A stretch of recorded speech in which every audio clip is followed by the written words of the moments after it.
Hello and welcome back. Delve with me yet again into the Shattered Isles. I'll be your DM, Daddy Yo named Mack. We're gonna jump right down in here with Act 2, Episode 2, Abridged, Rengaw's Revenge. Last time we left our Ruff Ryderz on the heart of the Legacy Pillar in Sao Braco. They just defeated a couple ogres on the front floor, and man, are they feeling good. They head up onto the next floor, the room of the initiates, locked away, starving, pushing themselves to cannibalism. Now they're thinking they're coming into a fight, but ooh, they come up with a sweet plan. They tell these fools that there's some ogres down below and they can have an all-you-can-eat buffet. Boy, that sounds good. So those hungry ninja wannabes, they go right down there and start tearing it up, and pow, they're right past it.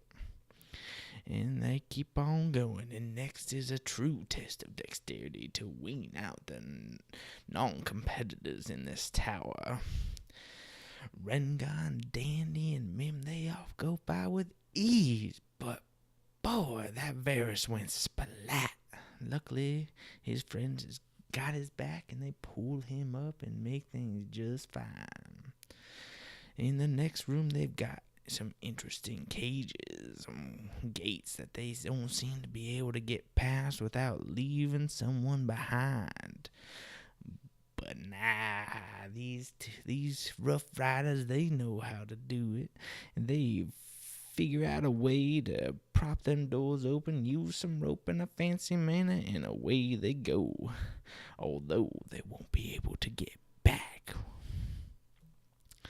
They reach the top of the tower, but Rengaw looks into his eyes, and he sees not the man that killed his parents, but an imposter, or some fool pretending to be him.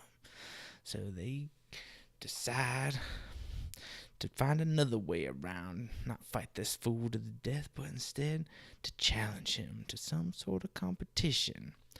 Arm wrestling, that's the way Dandy do it. So Dandy goes and he feels his orc arm with intimidation. Ooh, that man didn't stand a chance. He points to the back door and shows him the true path to the leader of the Sao Braco cannibal ninjas. When they head up, it looks like this dude, he ready. He ready for a fight. And boy, it gonna be good. But as the battle goes on, Dandy steps in with some a mean joke about some ranger eating his companions. Brutal.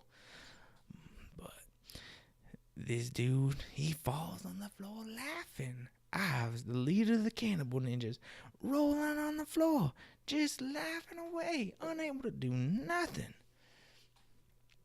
And that's how the battle goes. He just keep wailing on this dude. But man, there is no stopping that laughter. And eventually he snaps out of it. He goes to his last resort and pulls this lever at the back of the room. The whole tower shakes. Boy, what could that be? The fight wages on, but after that fit of laughter, it's pretty smooth sailing. It comes down to Rengaw with a mean kick to the face. Splatter his brains all over the wall. And when he does, there's this beautiful gem embedded in his skin, and it comes to him.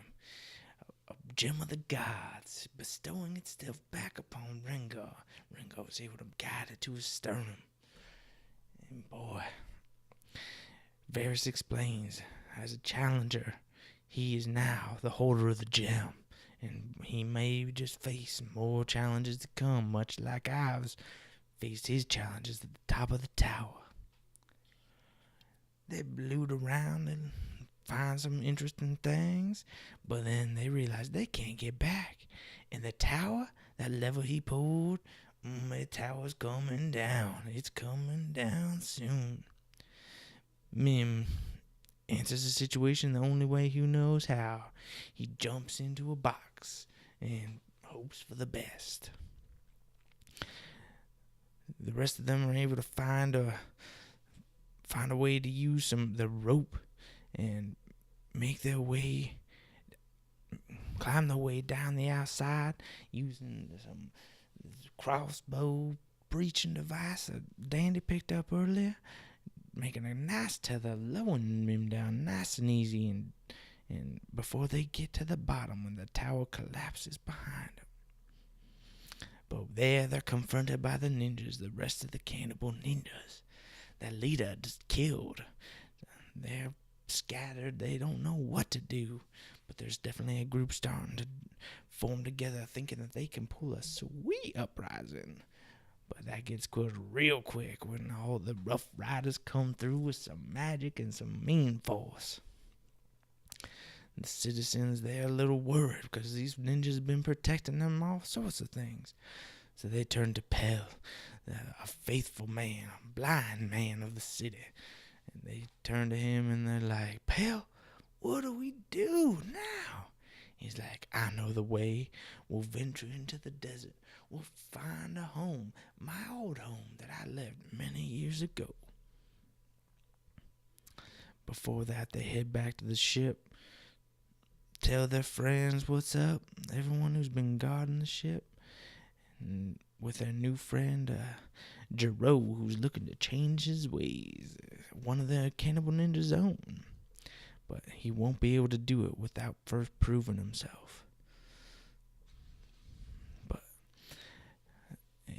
So next time, they'll be venturing off in the desert, following a blind man, hoping to help the rest of the survivors of Sao Braco find a new home, a new way of living. But it all's gonna rely on some faith. Thanks for stopping by. Hope you enjoyed the show. See you next time in the Shattered Isle.